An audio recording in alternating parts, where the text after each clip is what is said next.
మరి ప్రతికూలతలైనా మనం ఏం చేస్తాం? అన్నిటిని భరించి ఆ విలువైన దాన్ని సంపాదించుకోవడం కోసం మనం ప్రయత్నం చేస్తా ఉంటాం. ఉదాహరణకు మరి 10,00,000 ఇస్తారంటే ఇక్కడి నుంచి భీమవరం నడిచెళ్ళిపోతే అన్నారనుకోండి. ఏం చేస్తాము? నడుస్తామా లేదా? ఆ! కిలోమీటర్ కూడా నడవలేనోళ్ళు కిలోమీటర్ కూడా మనం ఆటో ఎక్కి వెళ్తాం కదా సాధారణంగా. ఏం చేత్తాం? భీమవరం గనక నడిచెళ్తే 10,00,000 ఇస్తారంట అంటే ఏం చేత్తాం చెప్పండి? ఏం చేత్తాం?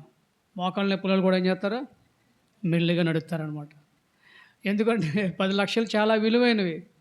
కాబట్టి మధ్యలో ఆయాసం వచ్చినా, కాళ్ళు పట్టట్టేసినా ఇబ్బందైనా కానీ మనం ఏం చేస్తాం? అక్కడక్కడ కూర్చొని గాని మొత్తానికి వెళ్ళిపోతాం. అంటే ఎందుకెళ్ళిపోతాం అంటే, అప్పుడు ఈ మోకాళ్ళ నొప్పులు ఇయన్నీ మనకు గుర్తుకు రావు. ఎందుకు గుర్తుకు రావు? గుర్తుంటాయి. మోకాళ్ళ నొప్పులు ఇయన్నీ బాధలుంటాయి. కానీ ఆ విలువైన 10,00,000తో పోల్చుకుంటే ఈ బాధలు లెక్కలోకి రావనమాట. విలువైన 10,00,000తో పోల్చుకుంటే ఈ కష్టం కష్టంలాగా అనిపించదు. కాబట్టి దాన్ని మనం జ్ఞాపం చేసుకుంటా 10,00,000 గనక నాకిస్తే నా కుటుంబంలో ఎన్ని సమస్యలు తీరిపోతాయో, ఎన్ని బాధలు తీరిపోతాయో నాకు. అని మనం ఏం చేస్తాం? లభించబోయేటటువంటి ఆ విలువైన దాని కోసం వీటిని మనం కష్టంగా భావించం. అలాగే పేతురు గారు కూడా ఏం చెప్తున్నారంటే, యేసు ప్రభువారు చాలా చాలా అమూల్యమైన వాడు. ఆయన ఎంత అమూల్యమైన వాడో అది మీరు గ్రహిస్తే గనక వీటిని కూడా మీరు అంతగా పట్టించుకోరు అన్నట్లుగా వారిని ధైర్యపరచడానికి ప్రభు యొక్క అమూల్యత్వాన్ని ఇక్కడ జ్ఞాపకం చేస్తూ ఉన్నాడు. కాబట్టి మన అందరి జీవితాల్లో కూడా దేవుని ఆరాధించడానికి వచ్చిన మనము కూడా ప్రభు ఎంత విలువైన వాడో మనకు అర్థమైతే, ప్రభు ఎంత విలువైన వాడో మరి మనం చూడగలిగితే గనక మనము ఆయన్ను నిజంగా చాలా శ్రేష్టమైన విధానములో మనం ఆయన్ని ఆరాధించే వారంగా ఉంటాం. కాబట్టి మనకొచ్చిన చిక్కల్లా మనుషులకల్లా వచ్చిన చిక్కల్లా ఏంటంటే, విలువైన దాన్ని ఏది విలువైందో దాన్ని లెక్క కట్టే విషయంలో, ఏది విలువైందో దాన్ని మనం పోల్చే విషయంలో చాలా సమయాల్లో మనము తప్పిపోతూ ఉంటాం. మన భావనే చాలా సమయాల్లో తప్పుగా ఉంటదనమాట. విలువైన దాన్ని విలువలేని దానిగా అనుకుంటాము. విలువలేని దాన్ని విలువైన దానిగా అనుకుంటా ఉంటాం. ఉదాహరణకు పరిచయల గురించి మనం జ్ఞాపకం చేసుకుంటే గనక మత్తయి సువార్త 23 అధ్యాయంలో అక్కడ యేసుప్రభు వారు పరిచయల గురించి చాలా చాలా విమర్శ ఆయన చేస్తూ ఉంటాడు. దాదాపు 8 సార్లు కంటే ఎక్కువగా అయ్యో వేషధారులైన శాస్త్రులారా, పరిచయులారా అని ఆయన వారిని ఖండిస్తూ ఉంటాడు. ఎందుకు అంటే వాళ్ళని ఖండిస్తూ ఉన్నటువంటి ఆయా విషయాలు మనం జ్ఞాపకం చేసుకుంటా ఉన్నప్పుడు, అక్కడ యేసుప్రభు వారు ఒక విషయాన్ని బట్టి శాస్త్రులను, పరిచయులను ఖండిస్తూ ఉంటాడు. అంటే ఆయన ఖండిస్తున్నటువంటి ఆయా విషయాల్లో ఒక విషయం ఏంటంటే, వాళ్ళు విలువ కట్టే విషయంలో చాలా గుడ్డివాళ్ళుగా ఉన్నారన్నమాట. విలువ కట్టే విషయంలో వాళ్ళు చాలా తెలివి తక్కువ వాళ్ళుగా ఉన్నారు. కాబట్టి వాళ్ళేమంటున్నారంటే, ఆ దినాల్లో చాలామంది ప్రమాణం చేసుకునేవాళ్ళు. ప్రమాణాలు ఒట్టు పెట్టుకోవడాలు అది మనకు కుదరదు. యేసుప్రభువారు చెప్పారు కదా! మీ మాట అవునంటే అవును, కాదంటే కాదు అన్నట్టుగా ఉండాలి. అంటే అలా కాదు, నా మీద ఒట్టు అంటే అర్థమేంటి? ఇది మాత్రమే నిజం, మిగతావన్నీ కూడా అబద్ధం అని లెక్కొస్తది. కాబట్టి మనము ఏది చెప్పినా, ఎప్పుడు చెప్పినా మనము నిజమే చెప్పాలి, సత్యమే చెప్పాలి. అవునంటే అవును, కాదంటే కాదన్నట్టుగానే మనం చెప్పాలి. ఆ దినాల్లో వాళ్ళు చాలామంది ఒట్టు పెట్టుకునేవారంట. ఏమని ఒట్టు పెట్టుకునేవారంటే, దేవాలయము తోడు అని చాలామంది ఒట్టు పెట్టుకునేవారు. అంటే దేవాలయము తోడంటే ఇంకా చాలా పెద్ద ఒట్టు అనమాట అది. అయితే ఈ పరిచయులు ఏమంటున్నారు అంటే, దేవాలయము తోడంటే ఏమీ లేదు. దేవాలయంలో ఉన్నటువంటి బంగారము తోడంటే అది చాలా విలువగా ఉంటదని చెప్పేసి అన్నారనమాట వాళ్ళు. అలాగే ఆహ్, కొంతమంది బలిపీఠము తోడు అని ఒట్టు పెట్టుకునేవాళ్ళు. కానీ పరిచయులు ఏమంటున్నారు, బలిపీఠము తోడనే దానికంటే కూడా బలిపీఠం మీద ఉన్నటువంటి అర్పణము తోడని ఒట్టు పెట్టుకోవాలి అంటున్నారనమాట వాళ్ళు. అంటే వాళ్ళ దృష్టిలో ఆహ్, విలువైంది విలువలేనిదిగా అయిపోయింది. విలువలేనిది విలువైందిగా వాళ్ళు మార్చేశారనమాట. ఏది విలువైంది? దేవాలయం విలువైందా? బంగారం విలువైందా? ఏవండీ? దేవాలయం విలువైందా? కానీ దేవాలయం ఏముంది? అది రాతి కట్టడది. దాని లోపల ఉన్న బంగారం కోట్లు ఖరీదు. బంగారం విలువైంది అంటున్నారు వాళ్ళు. కానీ యేసుప్రభువారు ఏమంటున్నాడు? దేవాలయమే విలువైంది. బంగారం బోలెడంతుంది బయట. కానీ బంగారం ఎప్పుడు విలువైందవుతది? బంగారం ఎప్పుడు పరిశుద్ధమైనదవుతది? బంగారం ఎప్పుడు అది ప్రతిష్ఠించబడిందవుతది అంటే, అది దేవాలయంలోకొచ్చినప్పుడే దేవుని ఆలయాన్ని బట్టి అది ప్రతిష్ఠించబడి విలువైనదిగా అవుతుంది. అలాగే ఏది విలువైంది అంటే వాళ్ళంటారు బలిపీఠము కాదు, బలిపీఠం మీద అర్పించేటటువంటి అర్పణ విలువైంది అంటున్నారు. కానీ వాస్తవానికి ఏది విలువైంది? బలిపీఠమే విలువైంది. బలిపీఠం మీద అర్పించే అర్పణ ఏమవుతుంది? అర్పణను ఏది పరిశుద్ధపరుస్తూ ఉంది? బలిపీఠం పరిశుద్ధపరుస్తూ ఉంది. కాబట్టి అర్పణ కంటే కూడా బలిపీఠమే చాలా విలువైంది. కానీ వాళ్ళేం చేస్తూ వచ్చారంటే ఏది విలువైందో అనే దాని విషయంలో వాళ్ళు చాలా తప్పుగా ఊహించుకుంటా ఉన్నారు. మరి మన యొక్క మానవ నైజం ఆ విధంగా పనిచేస్తూ ఉంటుంది. చాలా సమయాల్లో ఏది విలువైందో మనం కూడా గ్రహించలేకపోతూ ఉంటాం. పైపైన ఉన్నదాన్ని బట్టి మనం ఏం చేస్తామో అంచనా వేసుకుంటూ ఉంటాం. ఒకానొక సమయంలో సమూయేలుతోటి దేవుడు చెప్పాడు. ఏమన్నాడంటే, ఇదిగో నువ్వు బెత్లెహేము గ్రామానికి వెళ్ళు. ఆ బెత్లెహేము గ్రామంలో యెషయా అనే ఒక వ్యక్తి ఉన్నాడు. అతని కుమారుల్లో ఒక్కరిని నేను రాజుగా నియమించబోతున్నానని దేవుడు చెప్పాడు. అప్పుడు సమూయేలు తైలపొడి తీసుకుని బెత్లెహేము గ్రామానికి వెళ్ళాడు. బెత్లెహేము గ్రామానికి వెళ్ళి అక్కడ మరి యెషయాని పిలిచాడు. యెషయా, నువ్వు నీ కుమారులు రావాలి, నీతో పనుంది, మీతో కలిసి నేను బలి అర్పణ అర్పించాలంటే అప్పుడు యెషయా అలాగే అని తన కుమారులను పిలిచాడు. తన కుమారులు పిలిచి, కానీ ఎవరిని పిల్లలేదు చెప్పండి? ఎవరిని పిల్లలేదు? దావీదుని పిల్లలేదు. దావీదు ఆ ఇంట్లో చాలా చిన్నవాడుగా ఉన్నాడు, లెక్కలో లేడు, విలువలో లేడనమాట. ఆ గొర్రెలు కాసుకుంటా ఉన్నాడు. కాబట్టి దావీదుని పిల్ల మిగతా వాళ్ళందరినీ పిలిచాడు. అప్పుడు సమూయేలు అనుకుంటా ఉన్నాడు, తన ముందు యెషయా కూర్చున్నాడు, యెషయా కుమారులు 7 కూర్చున్నారు. సమూయేలు ఏం చేస్తూ ఉన్నాడు? ఒకరినొకరిని చూస్తున్నాడు. చూసి అందులో ఒకడు మంచి పొడవుగా ఉన్నాడు, మంచి లావుగా ఎత్తుగా ఉన్నాడు అనమాట.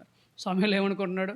అబ్బబ్బో, నిజంగానే యెహోవా అభిషేకించిన వాడు నా ముందే ఉన్నాడు, చూడాడు ఎంత ఎత్తుగా ఉన్నాడో, ఎంత లావుగా ఉన్నాడో, ఎంత హ్యాండ్సమ్గా ఉన్నాడో అనుకున్నాడు అనమాట. కానీ దేవుడేమంటున్నాడు సమూయేలుతోటి? సమూయేలు, మనుషులు పైరూపాన్ని చూసి లక్ష్య పెడతారు, కానీ నేను హృదయాన్ని చూసి లక్ష్య పెడతాను. అతని ఎత్తును, అతని రూపాన్ని బట్టి అతను లక్ష్య పెట్టద్దు అంటున్నాడు. అంటే మనుషులంగా మనం ఏం చేస్తాం? పై వాటిని బట్టి మనం విలువ కడతా ఉంటాం. పై వాటిని బట్టి మనం విలువ కడతా ఉంటాం. కాబట్టి యేసు ప్రభు యొక్క విలువ మనకు అర్థం కావాలి. ప్రభు యొక్క అమూల్యత్వం మనకు అర్థమైతే, ప్రభు యొక్క ప్రాశస్త్యము మనకు అర్థమైతే కనుక మనం ఏం చేస్తాం? మరి ఆ ప్రభువుని ఆరాధించవలసిన విధానంలో మనము ఆయన్ని ఆరాధించే వారంగా ఉంటాం. చాలామంది బంధువుల కంటే కూడా ఎవరిని విలువ తక్కువ చేసేస్తారు? యేసు ప్రభు వారిని తక్కువ విలువ చేసేస్తారు. చాలామంది జీవితంలో చాలా సమయాల్లో బంధువులు చాలా విలువగా ఉంటారు వాళ్ళకి. ప్రభువు వాళ్ళ దృష్టిలో చాలా తక్కువ వాడుగా ఉంటాడు. చాలామంది జీవితంలో లోక సంబంధమైనటువంటి సంపదలే, వెండి బంగారాలే, సంపదలే చాలామంది దృష్టిలో ఎలా ఉంటాయి? చాలా విలువగా ఉంటాయి. ప్రభువు కంటే కూడా అవే విలువగా ఉంటాయి. చూడండి, యోబు గ్రంథంలో మనం గమనిస్తే యోబు గారు ఏమంటాడు? 23వ అధ్యాయంలో యోబు గ్రంథం 22వ అధ్యాయము 24వ వచనం చదువుదాం. యోబు గ్రంథం 22వ అధ్యాయము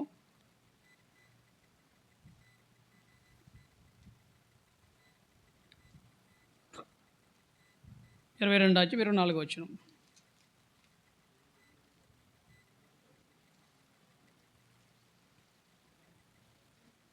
మంటిలోని సువర్ణమును, ఏటి రాళ్లలో ఓఫీరు సువర్ణమును పారవేయము. మంటిలోని బంగారమును, ఏటి రాళ్లలో ఓఫీరు సువర్ణమును పారవేయము. అప్పుడు సర్వశక్తుడు నీకు అపరంజిగాను, ప్రశస్తమైన వెండిగాను.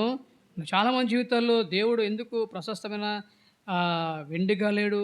చాలామంది జీవితంలో దేవుడు ఎందుకు ప్రశస్తమైనటువంటి అపరంజిగా లేడంటే, వాళ్ళకి ఏమి విలువగా ఉన్నాయి, ఏవి ప్రశస్తమైనవిగా ఉన్నాయి అంటే బంగారము, అలాగే ఓఫీరు సువర్ణము. ఓఫీరు సువర్ణం అంటే ఓఫీరు ప్రదేశంలో దొరికే సువర్ణం అనమాట. అది చాలా ప్రశస్తమైంది, విలువైంది అనమాట ఆ దినాల్లో. కాబట్టి చాలామంది ఈ బంగారాన్ని, ఓఫీరు సువర్ణాన్ని, లోకంలో ఉన్నటువంటి సంపదలను చాలామంది విలువగా ఇస్తూ ఉన్నారు. అలాగైతే కనుక ప్రభు యొక్క విలువ మనకు అర్థం కాదు. ప్రభు విలువ మనకు ఈ రోజుల్లో చాలా మనందరి జీవితాల్లో కూడా విచారకరమైన విషయం ఏంటంటే, నేటికి ప్రభు యొక్క విలువ మనకు అర్థం కావట్లేదు. ప్రభు యొక్క విలువ మనం గ్రహించలేకపోతా ఉన్నాం. ప్రభు యొక్క విలువ మనం చూడలేకపోతా ఉన్నాం. అందుకే మన ఆరాధనలోనే కాదు, మన భక్తి జీవితంలో కూడా ఎన్నెన్నో లోపాలతో మనం జీవిస్తా ఉన్నాం. ప్రతిరోజు మనం ప్రభువుని మనం అడగాలి, ప్రార్థన చేయాలి. ప్రభువా, నువ్వు ఎంత విలువైన వాడవో, ఎంత ప్రశస్తమైన వాడవో నాకు చూపించు ప్రభువా. లోకంలో చాలా విషయాలు నన్ను ఆకర్షిస్తా ఉన్నాయి.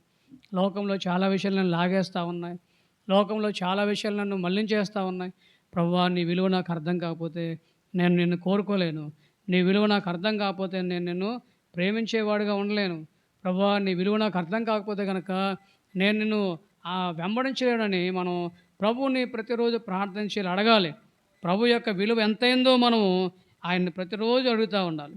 కానీ అలాగే మనం ప్రభు యొక్క విలువ తెలుసుకోలేకపోతే గనక మనం ఆయన్ని సరిగ్గా ఆరాధించలేం, సరిగ్గా మనం స్తుతించలేం. మార్క్స్ వార్తలు మనం చదువుతాము 9వ అధ్యాయంలో, అలాగే మత్తయి సువార్త 17వ అధ్యాయంలో మనం గమనిస్తే చాలా సమయాల్లో మరి భక్తులైన వారిని మనం ఏం చేస్తాము, ప్రభువు కంటే కూడా విలువగా మనం ఎంచుతూ ఉంటాం. భక్తుల్ని ప్రభువు కంటే విలువగా ఎంచుతూ ఉంటాం. ఒకానొక దినాన్ని యేసు ప్రభువారు పేతురు, యాకోబు, యోహాన్లు అనే వాళ్ళని ఈ రూపాంతరపు కొండ మీద తీసుకెళ్ళాడు. రూపాంతర కొండ మీద తీసుకెళ్ళి ప్రభు వారి ముందు ఏమాడంట, రూపాంతరం పొందాడంట.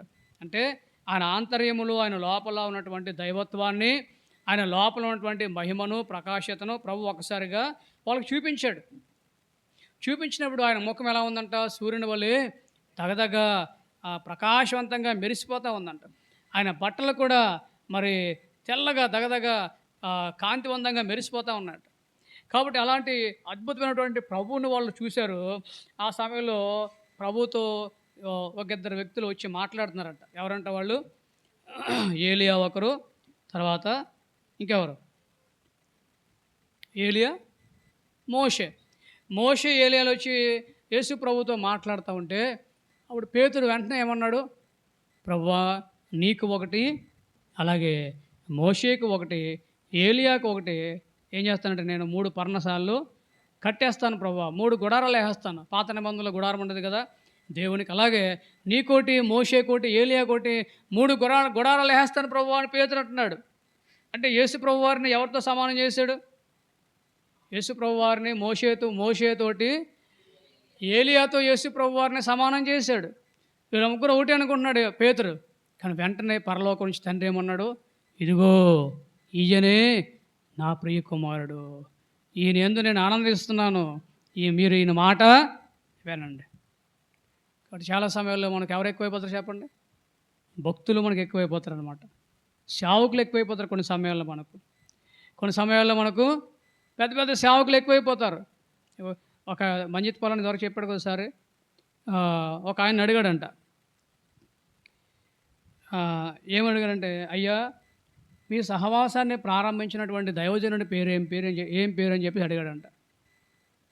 మనం కూడా చెప్తాం కదా, ఏమని చెప్తాం? భక్సింగ్ గారి సహవాసం అని చెప్తాం కదా మనం. మీ సహవాసాన్ని ప్రారంభించినటువంటి దైవజనుడి పేరేం పేరండి అంటే ఆయన అంట, అబ్బబ్బబ్బబ్బబ్బా చెప్పలేమండి అన్నాడంట. అంటే ఆయన పేరు చాలా పెద్ద పేరా, లేకపోతే నోటితో పలికితే తిరగదా ఏంటి? ఎందుకు అంటే పర్లేదు చెప్పండి అంటే, అబ్బబ్బబ్బా చెప్పలేమండి ఆయన పేరు అన్నాడంట. మరి మీ దేవుడి పేరు ఏం పేరండి అన్నాడంట. మా దేవుడి పేరు ఏం పేరు? యేసు ప్రభు అన్నాడంట.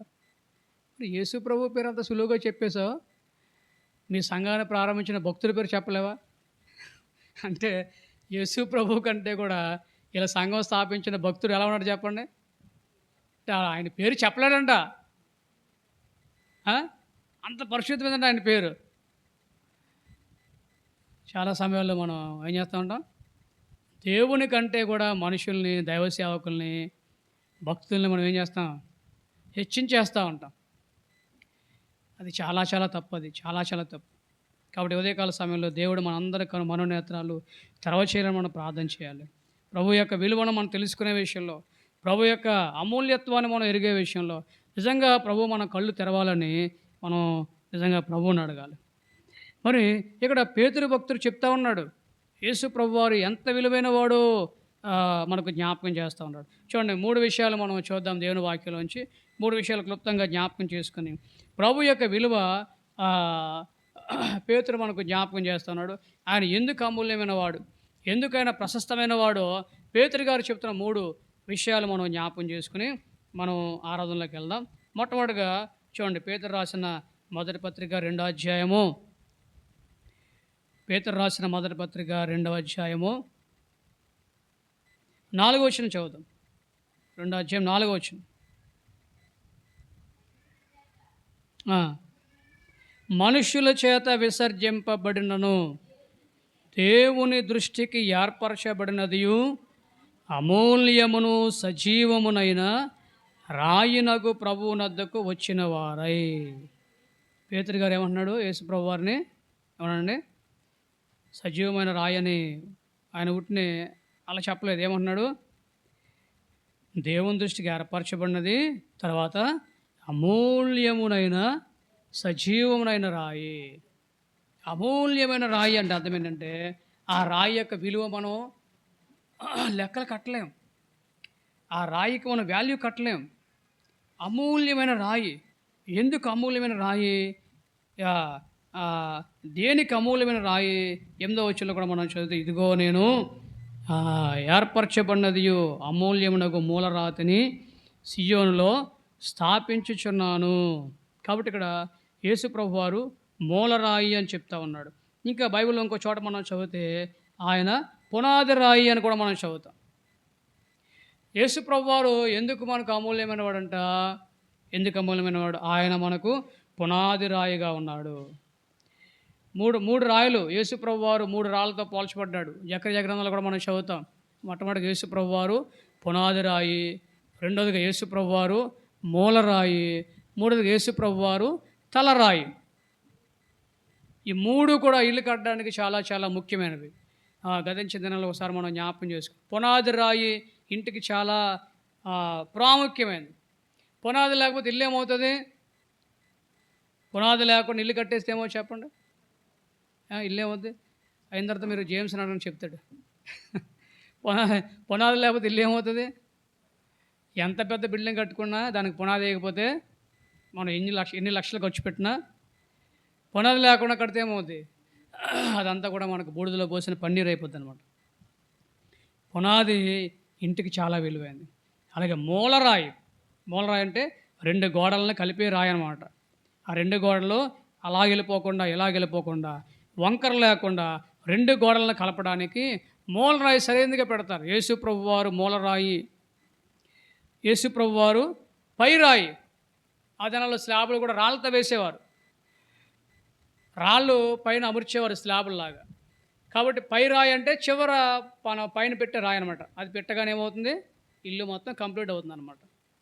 సరే, యేసు ప్రభు వారు ఇక్కడ ఎందుకు అమూల్యమైన వాడు అంటే ఆయన మనకు పునాది రాయిగా ఉన్నాడు. దాని అర్థం ఏంటంటే ఒక ఇల్లు నిలబడాలంటే, ఒక ఇల్లు స్థిరముగా ఉండాలంటే, ఒక ఇల్లు పడిపోకుండా బలముగా ఉండాలంటే దానికి ఏం కావాలి? పునాది కావాలి. పునాది లేకుండా కట్టాడు. మత్తయి సువార్త 7వ అధ్యాయంలో ఏమైందంట? వాన వచ్చింది, తర్వాత వరద వచ్చింది, మూడోది ఏమొచ్చింది? గాలి విసిరి ఆ ఇంటి మీద బలంగా కొట్టినప్పుడు అక్కడ రాయబడింది, అది పునాది వేయబడకుండా కట్టాడు కాబట్టి ఆ ఇల్లు కూలిపోయిందంట. యేసు ప్రభు వారు మనకు పునాది అంటే అర్థం ఏంటంటే మనం నిలబడడానికి, మనం స్థిరపరచబడ్డానికి, మనం పడిపోకుండా ఉండడానికి, మనం కాపాడబడ్డానికి ఆధారం ఎవరు అంటే యేసు ప్రభు వారే. యేసు ప్రభు లేకపోతే మనకు స్థిరత్వం లేదు. యేసు ప్రభు లేకపోతే మనం నిలబడడానికి ఆస్కారం లేదు. యేసు ప్రభు లేకపోతే కనుక మనం అటు ఇటు కూడా కదిలిపోతాం, తొలగిపోతాం. కాబట్టి మనల్ని నిలబెట్టేవాడు, స్థిరపరిచేవాడు. ఎప్పటిదాకా స్థిరపరిచేవాడు అంటే నిత్యత్వం వరకు మనల్ని స్థిరపరిచేవాడు, యుగయుగాలు స్థిరపరిచేవాడు. అందుకే యేసు ప్రభువుకి ఏం పేరు ఉంది? యుగయుగాల బండ. యుగయుగాల బండ. ఇంగ్లీష్లో అయితే మనం ఏం చేస్తాం? రాక్ ఆఫ్ ఆల్ ఏజెస్ అని రాయబడి ఉంటుంది. లేక తెలుగులో అయితే నిత్యాశ్రయ దుర్గం అని అలా రాయబడింది. రాక్ ఆఫ్ ఆల్ ఏజెస్ అంటే యుగయుగాలు బండ, యుగయుగాలు స్థిరంగా ఉండే బండ. కాబట్టి ఆయన మనకు పునాదిగా ఉంటే మన జీవితం ఏమవుతుంది? మనం కూడా యుగయుగాలు స్థిరంగా ఉంటాం. ఈ భూలోకంలోనే కాదు, యుగయుగాలు నిత్యత్వం మనం స్థిరంగా ఉంటాం. నిత్యత్వం మనం కాపాడబడే వారంగా ఉంటాం. ఒకవేళ ఆయన మనకు పునాది లేకపోతే ఏమవుద్ది? 41 కీర్తనలు మనం చదువుతాం కదా. నాశనకరమైన గుంట నుండి, చికటగల దొంగ ఊపు నుండి ఆయన నన్ను పైకెత్తి నా పాదములు బండ మీద నిలిపి నా అడుగులు స్థిరపరచెను. నరకం అంటే అర్థం ఏమిటి? నరకం అంటే ఒక ఆయన అన్నాడు నరకం అంటే అర్థం ఏంటంటే బాటమ్లెస్ పిట్ అంట. అంటే అర్థం ఏంటంటే దానికి అడుగు భాగం ఉండదనమాట. నరకానికి అడుగు భాగం ఉండదు. ఒకవేళ మనం నూతిలో దూకామనుకోండి, నూతిలో దూకితే కొంత కిందకెళ్ళిన తర్వాత ఏముంటది నీటిలో? 8 అరలో, 10 అరలో మన కిందకెళ్తే కిందేముంటది? అడుగుంటది. కానీ నరకానికి అడుగు భాగం ఉండదు. ఒకసారి గనక నరకంలో పడవేయబడితే ఒక గంట కాదు, 2 గంటలు కాదు, 2 రోజులు కాదు, 2 వారాలు కాదు, 2 సంవత్సరాలు కాదు, 200 సంవత్సరాలు కాదు, 2000 సంవత్సరాలు కాదు, ఆ వ్యక్తి అలాగే దిగుతానే ఉంటాడనమాట. అంత పెద్దది నరకం అంటే. దానికి అడుగు భాగం లేదు. కాబట్టి యేసుప్రభువారు ఏం చేస్తూ వచ్చాడు? ఆయన మనకు పునాది రాయిగా ఉన్నాడు. తద్వారా ఏంటంటే మన జీవితము నిత్యత్వం వరకు, యుగయుగాల వరకు మన జీవితాన్ని యేసుప్రభువారు స్థిరంగా కాపాడుతాడు. యేసుప్రభువారు మనల్ని భద్రపరిచేవాడుగా ఉంటాడు. యేసుప్రభువారు మనం కదిలిపోకుండా, మనము తొట్టుపడకుండా ఆయన మనల్ని కాపాడేవాడుగా ఉంటాడు. అందుకే ఆయనకి ఏం పేరు ఉందంటే, ఆయనకు పునాది రాయి, అమూల్యమైన రాయి, పునాది రాయి.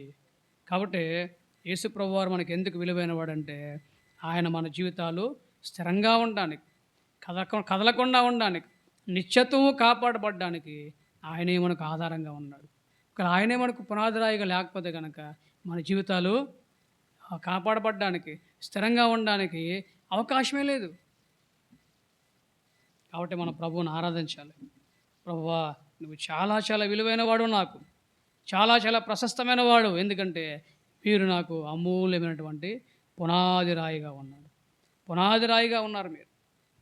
చూడండి, రెండో మాట మనం చూద్దాం, ముందుకెళ్దాం. రెండో మాట, ఎందుకు యేసు ప్రభువారు మనకు అమూల్యమైన వాడు అని పేతురు గారు చెప్తా ఉన్నాడు? చూడండి, ఇదే మొదటి పేతురు పత్రిక మొదటి అధ్యాయము 18, 19 వచనాలు. పితృపారంపర్యమైన మీ వ్యర్థ ప్రవర్తనను విడిచిపెట్టినట్లుగా వెండి బంగారముల వంటి క్షయ వస్తువుల చేత మీరు విమోచింపబడలేదు గాని అమూల్యమైన రక్తము చేత, అనగా నిర్దోషమును నిష్కలంకమునకు గొర్రెపిల్ల వంటి క్రీస్తు రక్తము చేత విమోచింపబడతారని మీరు ఎరుగుదురు కదా. ఎందుకు యేసుప్రభువారు అమూల్యమైన వాడు చెప్పండి? ఎందుకు యేసుప్రభువారు అమూల్యమైన వాడంట? అమూల్యమైన రక్తాన్ని మన కొరకు ఆయన ఇచ్చాడు. అమూల్యమైన రక్తము ఆయన దగ్గర తప్పించి ఇంకెక్కడ లేదు. ఎందుకు అమూల్యమైన రక్తం యేసుప్రభువారి యొక్క రక్తము అంటే పేతురు గారు చెప్తా ఉన్నాడు, అది నిర్దోషమైన రక్తము. ఆ యేసుప్రభువారి యొక్క రక్తంలో ఏ దోషము లేదు. కలంకమైన రక్తము, నిష్కలంకమైన రక్తము. ఏం చేస్తూ వచ్చిందంట? ఈ నిర్దోషమైన రక్తము, నిష్కలంకమైన రక్తం ఏం చేస్తూ వచ్చిందంట? పితృపారంపర్యమైన మన యొక్క ప్రతి విధమైనటువంటి వ్యర్థ ప్రవర్తన నుంచి మనల్ని విడిపించింది. ఇంకో మాటలు చెప్పాలంటే, మన యొక్క ప్రతి విధమైన వ్యర్థ ప్రవర్తన నుంచి మనల్ని పవిత్రపరిచింది. మన యొక్క మలినము, మస్టు, అపరాధము, పాపము, కంపు, అసహ్యత, రొచ్చు, ఇంక ఏం మాటలు చెప్పుకున్నా కానీ ఇలాంటి కంపు నుండి, అపవిత్రత నుండి, భయంకరమైన పాపస్థితి నుంచి మనల్ని విడిపించింది, మనల్ని కడిగింది ఎవరంటే యేసుప్రభు వారి యొక్క రక్తం. అందుకే యోహాను భక్తుడు ఏమంటాడు? ప్రకటన మొదటి అధ్యాయంలో 5వ వచనంలో యోహాను గారు ఏమంటాడండి? మనల్ని ప్రేమించుచు తన రక్తము వలన మన పాపముల నుండి మనలను విడిపించిన వానికి, కింద రాయబడి ఉంటుంది, మన పాపముల నుండి మనలను కడిగిన వానికి ఏం చేశారంటే యేసుప్రభు వారు తన యొక్క అమూల్యమైన రక్తము చేత ఆయన మనల్ని కడిగాడు, విడిపించాడు. ఏమైంది? ఆయన కడగడం ద్వారా, ఆయన విలువైన రక్తంతో కడగడం ద్వారా ఏమైందంటే మనం ఏమయ్యామో? పరిశుద్ధపరచబడ్డాం. ఎంతగా పరిశుద్ధపరచమంటే హిమమంత తెల్లగా మనం పరిశుద్ధపరచబడ్డాం. ఎంతగా మనం తెల్లగా పరిశుద్ధపరచమంటే గొర్రె పిల్ల యొక్క అక్కడ రాయబడింది, గొర్రె చర్మం ఏమని రాయబడింది చూడండి, యెషయా గ్రంథంలో మనం చదువుతాం కదా, గొర్రె బొచ్చంత తెల్లగా మనం పరిశుద్ధపరచబడ్డాం. మొదటి అధ్యాయం యెషయా గ్రంథము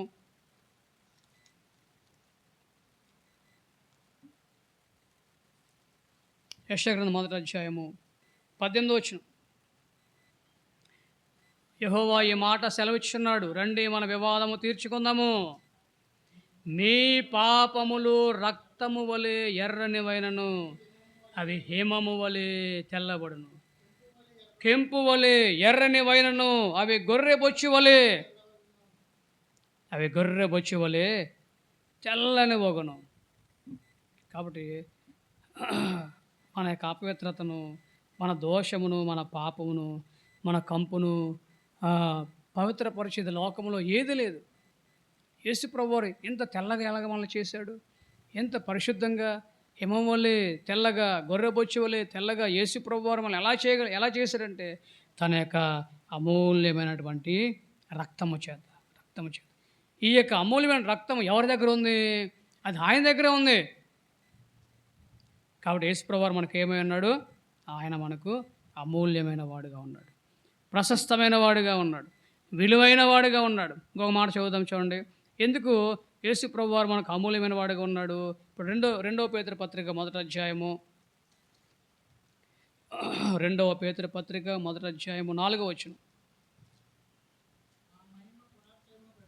ఆ మహిమ గుణాతిశయములను బట్టి ఆయన మనకు అమూల్యములను అత్యధికములైన వాగ్దానములను అనుగ్రహించి ఉన్నాడు.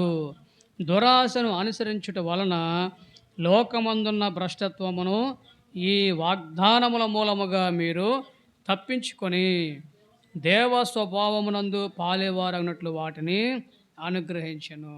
నిజంగా ఎంత మంచి మాట ఇది. యేసుప్రభువారు మనకి ఏమి ఇచ్చారంటండి? అమూల్యములను అత్యధికములైన వాగ్దానాలు ఇచ్చారంట. అమూల్యమైన వాగ్దానము ఇది ఒకటి కాదు, రెండు కాదు. ఇలాంటి అమూల్యమైన వాగ్దానాలు ఒకటి రెండు కాదు, కానీ యేసుప్రభువు రెండు ఇచ్చారంట, అత్యధికములుగా ఇచ్చారంట. వాటిని లెక్కట్లేం.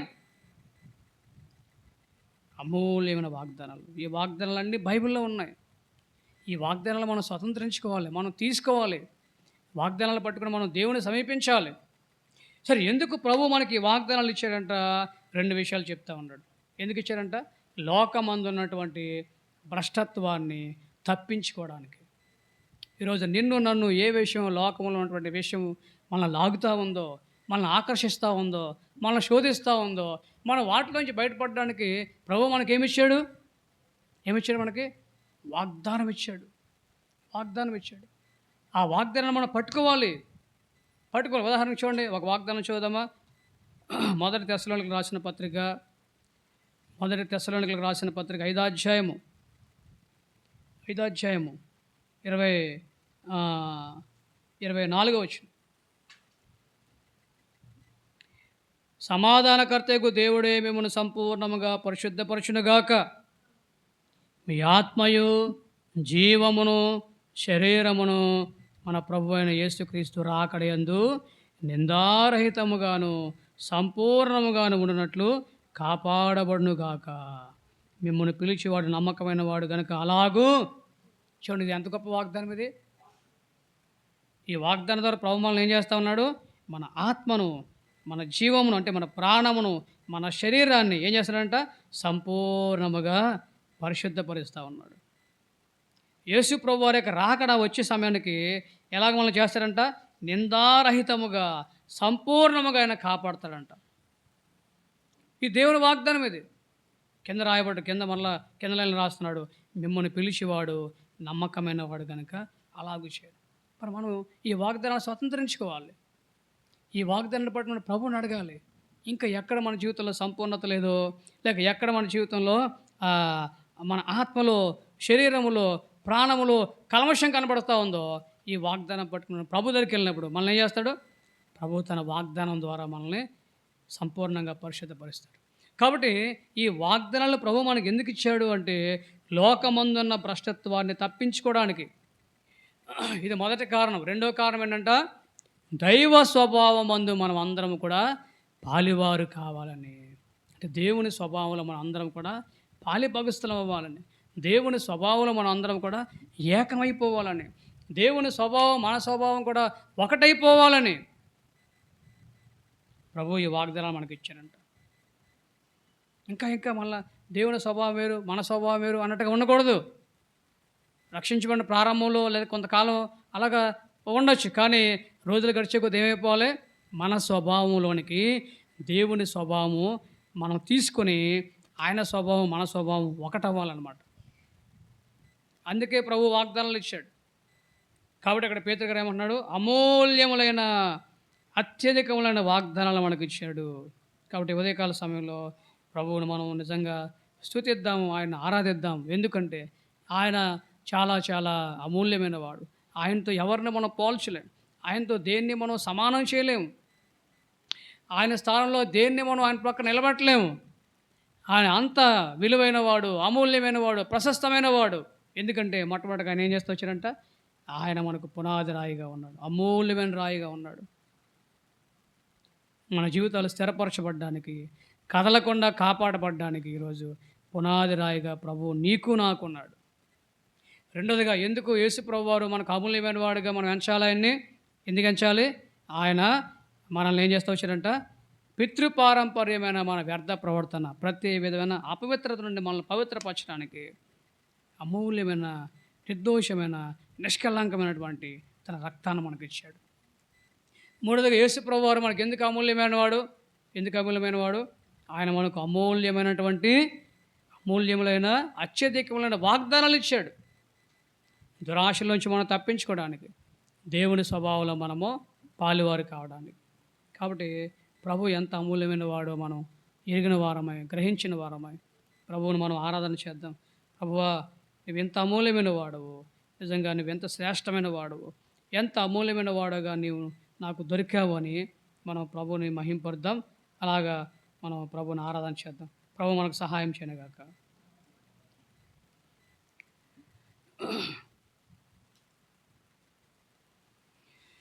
ఆరాధించేదా నిన్ను మది పొగడేదా, నిరతము నేను స్తుతించెదను. ఆరాధించేదా నిన్ను మది పొగడేదా, నిరతము నేను స్తుతించెదను.